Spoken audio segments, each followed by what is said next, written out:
আর কাকা তো খালি বলতেন খেলা হবে, খেলা হবে, পালাবো না, প্রয়োজনে ফখরুলের বাড়িতে গিয়ে থাকবো। আসে না পালিয়েছে? আসে না পালিয়েছে? কোথায় কালা মানিক, কোথায় কাদের কাকা, কোথায় গেল ওই নেতাদের গরম গরম কথা? এত টাকা পয়সা ছিল, সব মা আর মেয়েকে দান করে দিলেন, ব্যাক করে বাড়িতে চলে গেলেন।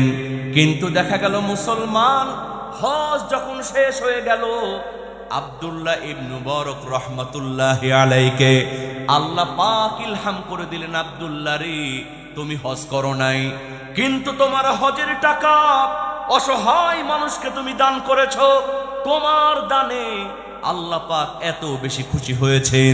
তুমি হজ করো নাই, কিন্তু তোমার হজটা আল্লাহ রাব্বুল আলামিন এক নম্বরে কবুল করেছে। আরেকটু আস্তে কোন সুবহানাল্লাহ, চিৎকার দিয়ে বলেন সুবহানাল্লাহ। সুতরাং আল্লাহ পাক দেখেন কে দান করছে, একজন অসহায় মানুষের যে সেবা করছে, আল্লাহ পাক এত বেশি খুশি হয়ে যান যে হজ না করেও তাকে হজের সওয়াব দান করে দেন, কবুল হজের সওয়াব। জোরে কোন সুবহানাল্লাহ। এজন্য মুসলমান সচ্ছল অবস্থায় আল্লাহর রাস্তায় দান করা লাগবে। এরপরে আল্লাহ বলছেন ওয়াদ-দাররা, যারা অসচ্ছল অবস্থায় তারাও কিন্তু দান করবে। আমাদের সমাজে অনেক মানুষ আছে, দান চাইলেই, টাকা পয়সা ভালো কাজের জন্য চাইলে মেজাজ গরম হয়ে যায়, কয় আল্লাহ তো আমার কিচ্ছু দেয় নাই, আবার মরার উপরে কাটার ঘা। এরকম আছে না নাই? এটা করা যাবে না, কারণ এই দুনিয়াতে কে আসলে গরিব কে ধনী কেউ জানে না। কারণ আজকে আপনি ধনী, আগামীকাল আপনি রাস্তার ফকির হয়ে যেতে পারেন। দেখেন না 16টি বছর এমন ধনী ধনী মানুষ ছিল, সালমান এফ রহমানের মতো দরবেশ বাবা, ওরে বাপ রে বাপ, এ সালমের মতো একেবারে ব্যাংক খায় লুট করে ফেলছে। কথা কোন ঠিক কিনা? ওরা মানুষকে মানুষই মনে করে নাই, ওরা বলতো আমরা করোনার চাইতেও শক্তিশালী। কে থামাবে? 40 সাল পর্যন্ত থাকবো। বলেন তো মুসলমান আছে না বিদায় হয়েছে? আর কাকা তো খালি বলতেন খেলা হবে, খেলা হবে, পালাবো না, প্রয়োজনে ফখরুলের বাড়িতে গিয়ে থাকবো। আসে না পালিয়েছে? আসে না পালিয়েছে? কোথায় কালা মানিক, কোথায় কাদের কাকা, কোথায় গেল ওই নেতাদের গরম গরম কথা? খেলা হবে, খেলা হবে, খেলা হবে বলে কাকাই গেল পালাইয়া, স্বৈরাচার পালাইছে দেশটা ছাড়িয়া, সকলের মুখে হাসি আসলো ফিরিয়া। কথা কোন ঠিক কিনা? এজন্য বাহাদুরি করা যাবে না। এই দুনিয়ার কেউ ধনী নয়। একজন মানুষ অনেক টাকা পয়সা আছে কিন্তু সন্তান নাই, আছে না নাই? একজন মানুষের সন্তান আছে, টাকা পয়সা আছে, কিন্তু সন্তানটা প্রতিবন্ধী, আছে না নাই? অঢেল টাকা পয়সা, আমার মামা ভালো বলতে পারবেন, কোটি কোটি টাকা, ইচ্ছা করলে 3 বেলা গোস্ত খেতে পারেন, কিন্তু এমন রোগ আল্লাহ দিয়েছে, সকালে একটা রুটি, দুপুরে 1 মুঠো সবজি দিয়ে ভাত, রাত্রিরে আবার একটা রুটি, খাওয়ার কোনো উপায়। তুমি কাউরে দিলা 10টা সন্তান, জায়গা সম্পদ নাই, আবার কাউরে দিলা কোটি টাকাও, একটাও সন্তান নাই। ওরে টাকা পয়সা ধন সম্পত্তি দিলা বেশি করে, কিন্তু মরার পহরে কান্দে করে, মরার পহরে কান্দে করে কবরে শোয়াবে রে। কি খেলা খেলিছ দয়াল রে, ঠিক কিনা? এজন্য আমার ভাইয়েরা, বড়াই করা যাবে না। আল্লাহ বলছেন অসচ্ছল তুমি, তারপরও তুমি আল্লাহর রাস্তায় দান করো। সুবহানাল্লাহ কর। আল্লাহর নবীজির একজন সাহাবী, দেখেন কেমন অসচ্ছল, 3 দিন থেকে বাড়িতে বাজার নাই। বিবি বলতেছে প্রাণের স্বামী, 3 দিন পর্যন্ত বাজার করো নাই, আজকে যদি বাজার না করো বাচ্চারাও খেতে পারবে না, যাও জলদি করে যেখান থেকে পারো বাজারে নিয়ে আসো।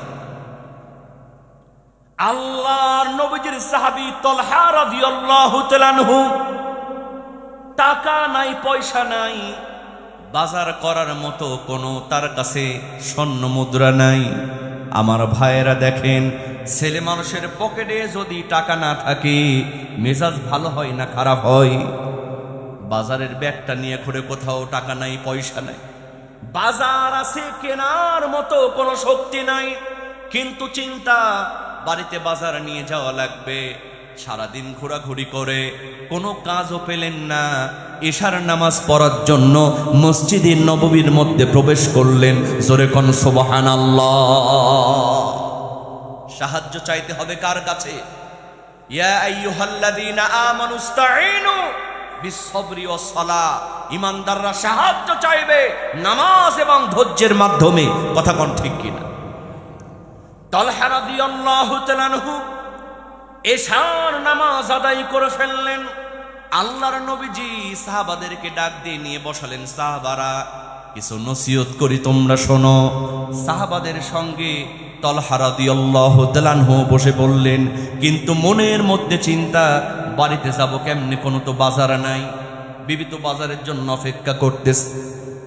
মজমার মধ্যে বয়ান যখন শেষ হয়ে গেল, আল্লাহর নবীজি সবাইকে বিদায় দিবেন, তালহা রাদিয়াল্লাহু তাআলা আনহুকে ডাক দিয়ে বললেন, তালহা রে একটু শুনে যাও।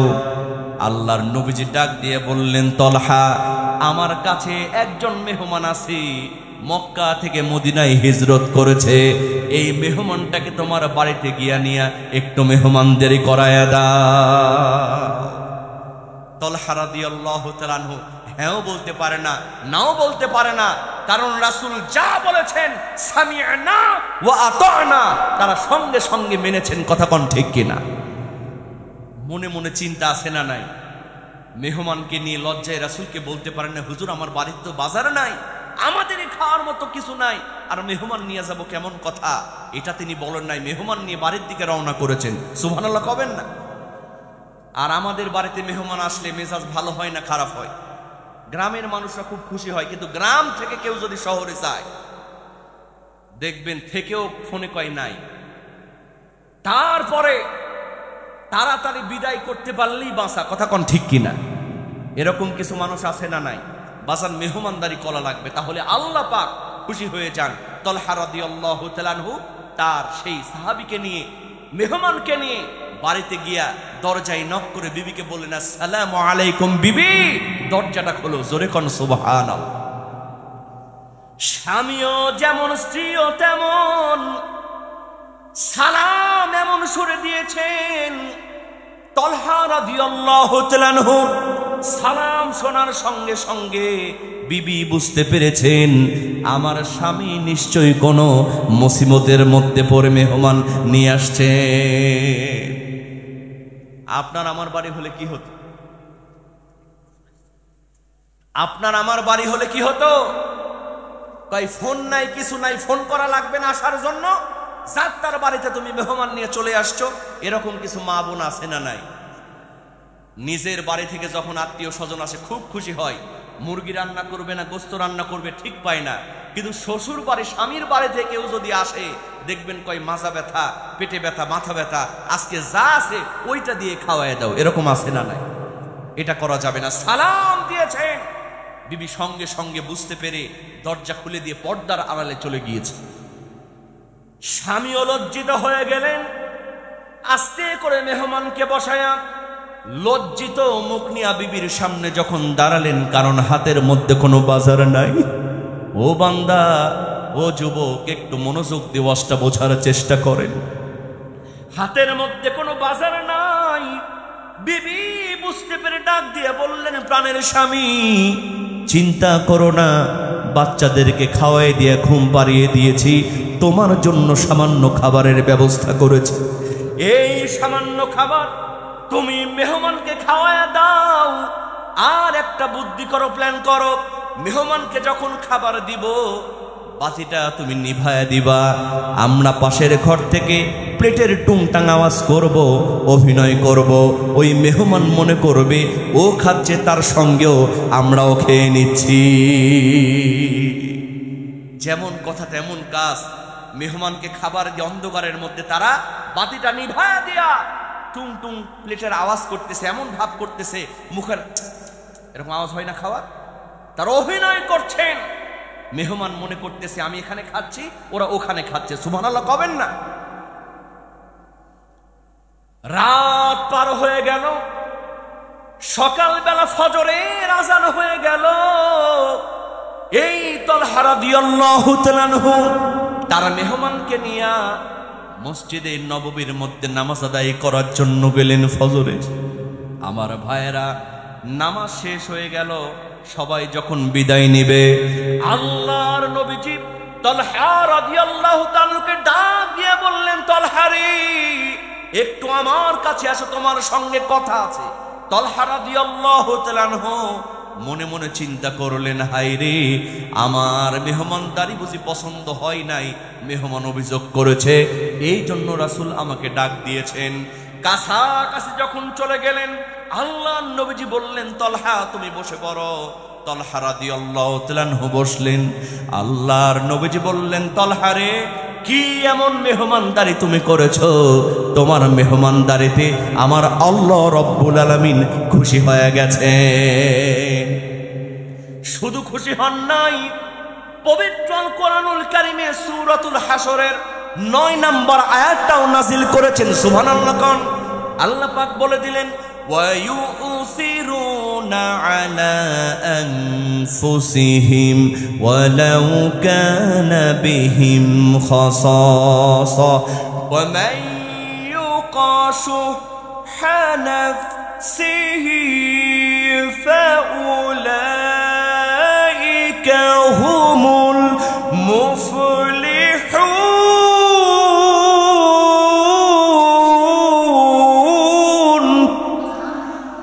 আল্লাহ রাব্বুল আলামিন বলে দিলেন, যারা নিজের চাইতে অন্যকে প্রাধান্য দেয় বিপদে আপদে অসচ্ছল অবস্থায়, ওরাই হলো মুফলিহুন, ওরাই হলো আল্লাহর জান্নাতি। জোরে কোন সুবহানাল্লাহ। এজন্য অসচ্ছল অবস্থায় যদি আপনি 10 টাকা খরচ করেন, 700 গুণ বাড়ায় দিবেন কে? বরং সচ্ছল অবস্থার চাইতে যারা অসচ্ছল অবস্থায় 1 টাকা দান করবে, আল্লাহ পাক 1 লক্ষ টাকা দানের সওয়াব দিবেন। কি আপনারা জানেন না? হযরতে আবু বকর, ইন্নাকা হামিদুম মাজিদ, আল্লাহুম্মা বারিক আলা মুহাম্মাদিন ওয়া আলা আলি মুহাম্মাদ কামা বারাকতা আলা ইব্রাহিম ওয়া আলা আলি ইব্রাহিম ইন্নাকা হামিদুম মাজিদ। পাইলে নিরালাহি গো নবী, পাইলে নিরালাই, পাইলে নিরালাহি গো নবী। সবাই বলেন আমার সঙ্গে, মাইকলা ভাই একটু ইকুটা বাড়ায় দেন, হালকা ইকু দেন। পাইলে নিরালাহি গো নবী, পাইলে নিরালাই, পাইলে নিরালাহি গো নবী। আরেকটা অষ্ট বাড়ানো যাবে না? নবীর প্রতি ভালোবাসা আছে না নাই? একটু জবান খুলে সবাই আওয়াজটাকে বাড়ায় বলেন, পাইলে নিরালাহি গো নবী লাই, পাইলে নিরালাহি গো নবী, পাইলে নিরালাই। 2 কদমে চুমু খাবো, 2 কদমে চুমু খাবো, পায়ের ধুলি মাখবো গাই, পাইলে নিরালাহি গো নবী, পাইলে নিরালাই, পাইলে নিরালাহি গো নবী। 2 কদমে চুমু খাবো, 2 কদমে চুমু খাবো, পায়ের ধুলি মাখবো গাই, পাইলে নিরালাহি গো নবী, পাইলে নিরালাই, পাইলে নিরালাহি গো নবী। একটু জিকির করেন, লা ইলাহা, জোড়ে লা ইলাহা, জোড়ে লা ইলাহা, লা ইলাহা ইল্লাল্লাহ। ইল্লাল্লাহু মুহাম্মাদুর রাসূলুল্লাহ। সকলেই বলুন সাল্লাল্লাহু আলাইহি ওয়াসাল্লাম। আমার ভাইয়েরা, খুব অল্প সময়, এজন্য কোনো রকম ভূমিকা ছাড়াই মঞ্চে যারা মেহমান আছেন, সম্মানিত সভাপতি সাহেব এবং বিশেষ করে আমার শ্রদ্ধেয় মামা, আপনাদের সকলের পরিচিত মুখ, বিশিষ্ট একজন চিকিৎসক এবং এত ভালো চিকিৎসক যে শুধু ভালো চিকিৎসকই নয়, বরং যারা অসহায় মানুষ তাদের জন্য ফ্রি চিকিৎসাও তিনি দিয়ে থাকেন। কথা কোন ঠিক কিনা? একেবারে শুরু থেকে এই ভবানীগঞ্জে তিনি তার চিকিৎসা সেবা দিয়ে আসছেন। আমাদের সকলের পরিচিত মুখ ডক্টর আব্দুল বারী সাহেব, আমরা খাস করে তার জন্য দোয়া করছি, আল্লাহ পাক তাকে যেন হায়াতে তয়্যিবা দান করে যতদিন বাঁচবেন এলাকার উন্নয়নের পাশাপাশি দিনের জন্য, কোরআনের জন্য কবুল করেন। সকলে বলেন আমিন, আর জোরে বলেন আমিন। আলোচনা করে গেলেন ডক্টর তহা বিন জহুরুল ইসলাম, অনেক ভালো আলোচক, আল্লাহ পাক তার কণ্ঠের মধ্যে বারাকা দান করুক, বলেন আমিন। এবং আমার পরে যিনি আসবেন, বর্তমান সময়ের আলোড়ন সৃষ্টিকারী বক্তা ডক্টর সাদিকুর রহমান আজহারি সাহেব, আল্লাহ পাক তাকে যেন হায়াতে তয়্যিবা দান করে যতদিন বাঁচবেন কোরআনের হক কথার জন্য কবুল করেন, বলেন আমিন। আরও জোরে বলেন আমিন। সবার নাম বলা সম্ভব হচ্ছে না, আমি এর জন্য ক্ষমা চেয়ে নিচ্ছি।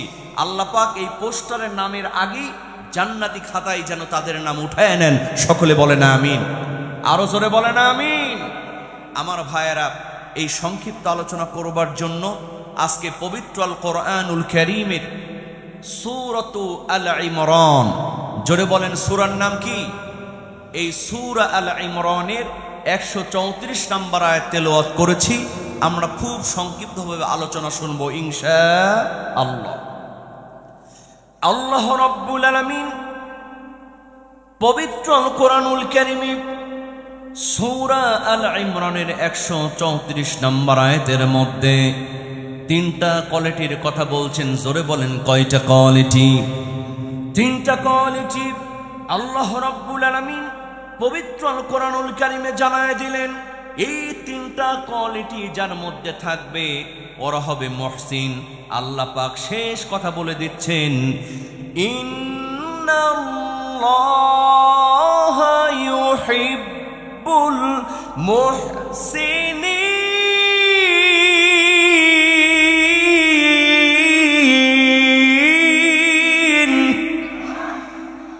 আল্লাহ রাব্বুল আলামিন এই তিনটা কোয়ালিটির কথা বলার পরে বলছেন ইন্নাল্লাহা ইউহিব্বুল মুহসিনিন।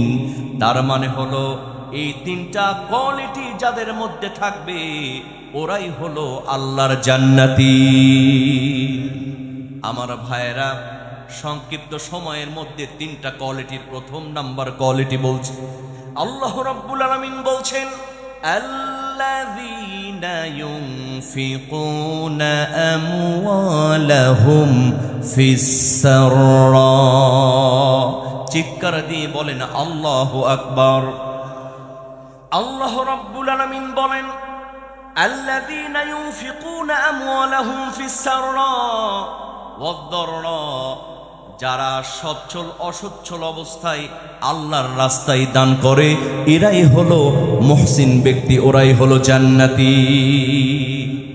ফিস-সাররা সচ্ছল অবস্থায়, ওয়াদ-দাররা অসচ্ছল অবস্থায়, দুই অবস্থায় যারা আল্লাহর পথে ব্যয় করে আল্লাহ বলছেন ওরা হলো জান্নাতি। জোরে কোন সুবহানাল্লাহ। তাহলে সচ্ছল অবস্থায় আল্লাহর রাস্তায় যেমন করে দান করতে হবে, সহযোগিতা করতে হবে, ঠিক এমনি ভাবে অসচ্ছল অবস্থায়ও দান করার দরকার আছে না নাই? আমার ভাইয়েরা দেখেন, সচ্ছল অবস্থায় দান করেছিলেন আব্দুল্লাহ ইবনে মুবারক রহমাতুল্লাহি আলাইহি। সুবহানাল্লাহ কোন। জগৎ বিখ্যাত একজন মুহাদ্দিস, একজন আলিম, এই আব্দুল্লাহ ইবনে মুবারক রহমাতুল্লাহি আলাইহি, তার টাকা পয়সার তেমন কোনো সমস্যা নাই। দেখেন সচ্ছল অবস্থায় দান করলে আল্লাহ পাক কেমন করে দানের প্রতিদান দিয়া থাকেন। এই আব্দুল্লাহ ইবনে মুবারক রাহমাতুল্লাহি আলাইহি তিনি হজ করার জন্য রওনা করলেন। হজ করতে যাচ্ছেন, অনেক দূরের পথ। এখনকার মতে তো আগের যুগে কোনো প্লেন ছিল না, কোনো যানবাহন ছিল না, উটের পিঠে ঘোড়ার পিঠে চড়ে হজ করা লাগতো। কথা কোন ঠিক কিনা? আব্দুল্লাহ ইবনে মুবারক রাহমাতুল্লাহি আলাইহি তিনি হজ করার জন্য যাচ্ছেন। পথের মধ্যে মাঝামাঝি পথে গিয়ে একটা বাড়িতে আশ্রয় নিলেন, মুসাফির হয়ে গেলেন। দরজায় নক করে ডাক দিলেন, আমি একজন মুসাফির, আজকের রাতটা তোমার বাড়িতে থেকে আমি আগামীকাল আবার হজের পথে রওনা করে দেব। চিৎকার দিয়ে বলেন না বাবা মারহাবা। দরজা খুলে দিলেন। একজন মা আর একজন মেয়ে বাড়িতে আছে, একজন মা আর একজন মেয়ে। আব্দুল্লাহ ইবনে মুবারক রাহমাতুল্লাহি আলাইহি নিজের পরিচয় দিয়ে বাড়িতে ঢুকলেন, তারে থাকতে দেয়া হলো। কিন্তু ঢোকার পরেই তিনি দেখতে পেলেন যে বাড়িতে গোশত রান্না হচ্ছে। সুবহানাল্লাহ কোন। ক্ষুধার্ত শরীর, গোশত যখন বাড়িতে রান্না হচ্ছে, আব্দুল্লাহ ইবনে মুবারক রাহমাতুল্লাহি আলাইহি মনে মনে খুশি হলেন, হয়তো গোশত দিয়ে আজকের খানাটা আমার সম্পন্ন হবে। রাতের বেলা খাবার যখন খেতে বসলেন, ওই মা আর মেয়ে শুকনা রুটি আর কয়েকটা খেজুর তার সামনে নিয়ে আসলো। আমার ভাইয়েরা বলেন তো, বাড়িতে যদি গোশত রান্না হয় আর যদি ওই সময় শুকনা রুটি আর কয়েকটা খেজুর দেয়, মেজাজ ভালো হবে না খারাপ হবে? মনে মনে চিন্তা করতেছে, এত কৃপণ মানুষ, গোশত রান্না হচ্ছে, আমারে গোশত না দিয়ে শুকনা রুটি দিল। চিন্তা করলো যে ঠিক আছে, সকালবেলা বিদায় নিব, গোশত খেয়ে যাবো ইনশাআল্লাহ। কিন্তু সকাল হয়ে গেল, ওই আবার শুকনা রুটি শুকনা খেজুর, তার মেজাজটা গরম হয়ে গেল। তিনি জগৎ বিখ্যাত একজন আলেম, কিছুই বললেন না, শুধু বিদায় নেওয়ার সময় বললেন, মা আমি একজন মুসাফির, আমি না হয় কতটুকু খেতাম, তোমার বাসায় গোশত রান্না হলো, গোশত না দিয়া তুমি আমারে সামান্য শুকনা খেজুর আর রুটি দিলা, মা আমি একটু কষ্ট পেলাম। সুবহানাল্লাহ বলবেন না? কারণ ইমানদার যারা হবে তারা মনে মনে কারো ক্ষতি চাইবে না, কারো দুর্নাম করবে না। ইমানদাররা হবে সরল সোজা, যা বলা প্রয়োজন সেটাই বলবে। কথা কোন ঠিক কিনা? অনেক ইমানদার আছে সামনে থেকে সালাম আলাইকুম সালাম আলাইকুম, কিন্তু অন্য জায়গায় খালি বাঁশ দেয়। কথা কোন ঠিক কিনা? এটা হলো মুনাফিকের চরিত্র। এটা কার চরিত্র? এটা হওয়া যাবে না। তিনি মনের দুঃখের কথা বললেন, মা কতটুকু আর খেতাম, গোশত রান্না হচ্ছে, গোশত দিলেন, একটু কষ্ট পেলাম। গভীর মনোযোগ মুসলমান। এই কথা বলার সঙ্গে সঙ্গেই মা চোখের পানি ছেড়ে দিয়ে বলে, ও মুসাফির, আপনি আমাদের খবর জানেন না, আজ 3 দিন পর্যন্ত আমাদের পেটে কোনো খাবার নাই। আমার মেয়ে ক্ষুধার যন্ত্রণায়, বনের মধ্যে একটা গাধা মরেছিল, ওই মরা গাধার গোশত দিয়া আমার মেয়ে ক্ষুধার যন্ত্রণায় মরা গাধার গোশত রান্না করেছে। আমরা মরা গাধার গোশত খাচ্ছি ক্ষুধার যন্ত্রণায়। আপনি একজন মেহমান মানুষ, জগৎ বিখ্যাত আলেম, আমরা ক্ষুধার যন্ত্রণায় মরা গাধার গোশত খাবো, কিন্তু মেহমান হয়ে আপনারে কেমনে মরা গাধার গোশত দেব? চিৎকার দিয়ে বলেন না বাবা সুবহানাল্লাহ। মায়ের অঝর নয়নে তার চোখ বেয়ে বেয়ে পানিগুলি জমিনে পড়ছে। আব্দুল্লাহ ইবনে মুবারক রাহমাতুল্লাহি আলাইহি এই আয়াতখানার কথা মনে করলেন, আল্লাযীনা ইউনফিকুনা ফিস সাররা, যারা সচ্ছল অবস্থায় আল্লাহর রাস্তায় দান করে এরা তো আল্লাহর জান্নাতি। তিনি মনে মনে চিন্তা করলেন, আমি হজ করতে যাচ্ছি, আর এই মা আর মেয়ে না খেয়ে আছে, আমি আর হজ করতে যাব না। মানে এমন পথে মাঝামাঝি জায়গায় আছেন, আবার যে ব্যাক করে টাকা নিয়ে আসবেন, তখন তার বিকাশ ছিল না, নগদ ছিল না, ব্যাংক ছিল না। তিনি ওই টাকা নিয়ে যে আবার হজ করতে যাবেন, এই সুযোগ আর নাই। আবার হজ করতে গেলে মা আর মেয়ে না খেয়ে আছে। সুবহানাল্লাহ কবেন না? হজ তিনি করলেন না। তার কাছে